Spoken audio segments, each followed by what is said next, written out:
حضرت عیسیٰ ابن مریم، کچھ لوگ کہتے ہیں بغیر باپ کے پیدا ہوئے، اور کچھ لوگ کہتے ہیں کہ وہاں ایک صاحب تھے جوزف، یوسف جس کو دوسرے لفظ میں کہتے ہیں، وہ ان کے باپ تھے. کیا صحیح ہے؟ میں کہتا ہوں جو دوسری بات ہے اس کا میں پہلے جواب دیتا ہوں کہ وہ بالکل غلط بات ہے اور قرآن کریم سے متصادم ہے.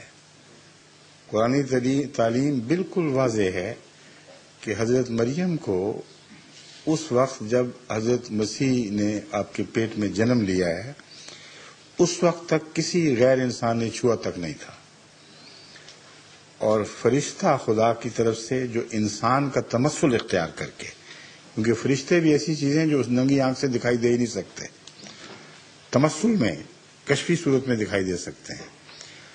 تو فرشتے نے جب حضرت مریم کو پیغام دیا کہ میں خدا کی طرف سے تمہیں ایک پاک بیٹے کی خوشخبری دیتا ہوں، تو حضرت مریم نے کہا کہ نہ میں بدکار ہوں نہ میری ماں تھی، ہم دونوں پاک ہیں اور مجھے کسی انسان نے چھوا تک نہیں، پھر کیسی خوشخبری دے رہے ہو؟ اس نے جواب دیا کذالک، یہ باتیں درست ہیں، ان کے ہوتے ہوئے پھر بھی خدا کی طرف سے خوشخبری دیتا ہوں، کیونکہ وہ اس بات پر قادر ہے کہ جب چاہے وہ جس طرح چاہے کوئی تخلیق فرمائے. اس لیے دوسرے سوال کا جواب میں پہلے دیتا ہوں کہ یہ بات بالکل غلط ہے، یہ مدافعانہ پالیسی ہے. لوگوں سے ڈرتے ہیں لوگ کہ سائنسدان اور دنیا کے دوسرے لوگ جو ان باتوں کو مانتے نہیں، وہ قرآن نے غلط بات لکھ دی ہے، تو اپنی طرف سے قرآن کے دفاع میں قرآن کا اعتماد ہی اٹھا دیتے ہیں، جو بالکل غلط اور ناجائز بات ہے.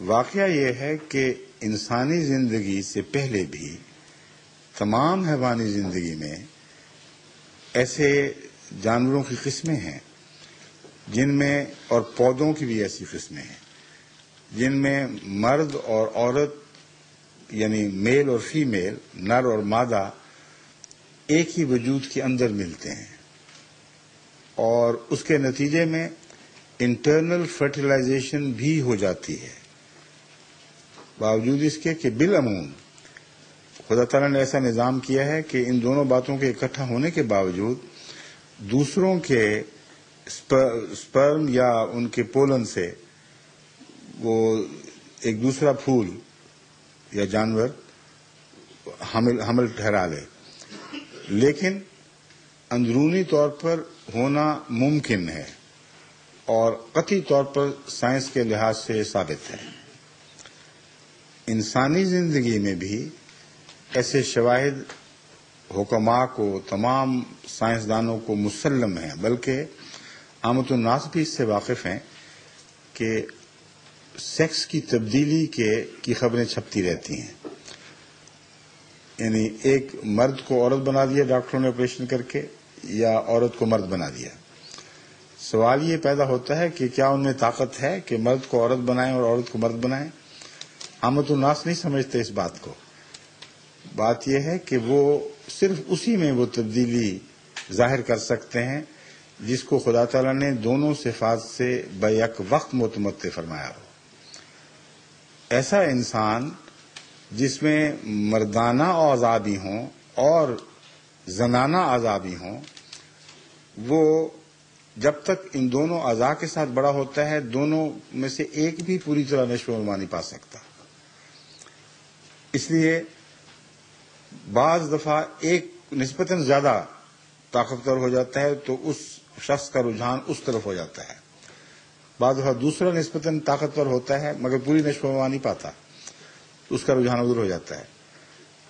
تو کہتے ہیں، ڈاکٹر پوچھتے ہیں آپ نے لڑکی بننا ہے کہ لڑکا، تو وہ کہہ دیتا ہے یہ بنا دو، اور ڈاکٹر بناتا کچھ نہیں، خدا نے بنایا ہوا ہوتا ہے، ایک حصے کو کاٹ کر الگ کر دیتا ہے، پھر وہ آزادی سے نشو و نما پاتا ہے. مگر سائنسدان یہ تسلیم کرتے ہیں کہ دونوں کا بلوغت تک پہنچنا اور ایکٹیویٹ ہونا ناممکن نہیں ہے، اور یہ بھی تسلیم کرتے ہیں کہ اندرونی طور پر ایسے سیلز ہو سکتے ہیں جو لڑکی نے اپنے آباء و اجداد کی نسل سے لیے ہوں اور رحم کے اندر موجود ہوں، لیکن وہ نشو و نما نہ پا رہے ہوں. اور اگر وہ ایکٹیویٹ ہو جائیں تو رحم کے اندر ہی وہ عورت کے اووم یعنی انڈے کو وہ فرٹیلائز کر سکتے ہیں. اور یہ بھی وہ بات ہے جس کو دنیا کے ڈاکٹر تسلیم کرتے ہیں. لیکن اس قسم کی سیلف فرٹیلائزیشن کے متعلق عموماً سائنسدان یہ کہتے ہیں کہ ہمارے تجربے میں صرف اس کے نتیجے میں لڑکی پیدا ہونا ثابت ہے، لڑکا پیدا ہونا ثابت نہیں ہے. مگر اب جو نئی تحقیق مسلم ہو چکی ہے وہ یہ ہے کہ ہمارا یہ نظریہ غلط تھا.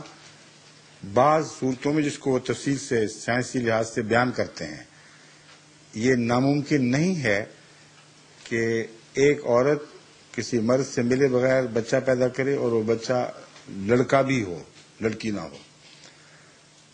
تو سائنس نے جب یہاں تک تحقیق کر لی ہے تو اس کو غیر طبی کہنا ویسے ہی ناجائز ہے.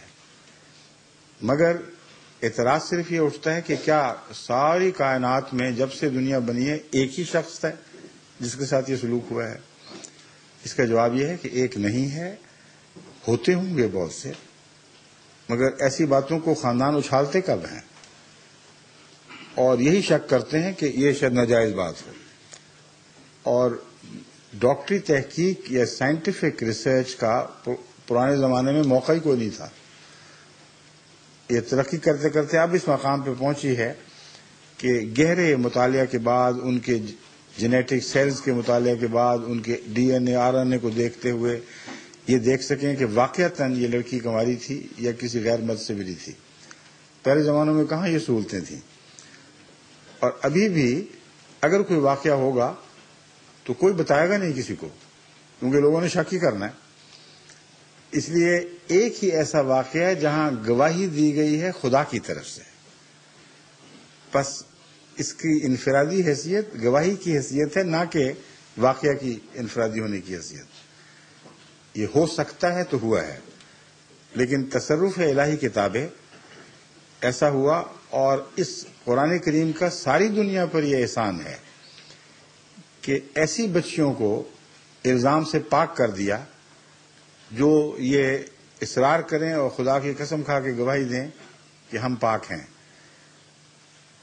جب یہ پاک کر دیا گیا تو اب کسی کا یہ حق نہیں جب تک وہ اقرار نہ کرے یا دوسرا مرد پکڑا نہ جائے جس نے اس سے کوئی ایسی حرکت کی، اس کو کوئی سزا نہیں مل سکتی. لیکن اب سائنسی ذریعے سے یہ ممکن ہو گیا ہے کہ ایسی عورت کے دعوے کی تحقیق کی جا سکے اور پھر ثابت کر دیا جائے کہ واقعتاً معصوم تھی کہ نہیں تھی. اتنے لمبے جھگڑوں کی کوئی ضرورت نہیں، کیونکہ ایسے واقعات دبا دیے جاتے ہیں. تو قرآن کریم کی روح سے خدا ہر چیز پر قادر ہے، اس میں کوئی شک نہیں.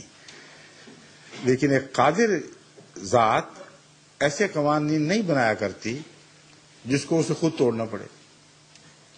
اس لیے جماعت احمدیہ کا یہ مسلک بھی غور سے سمجھنا چاہیے.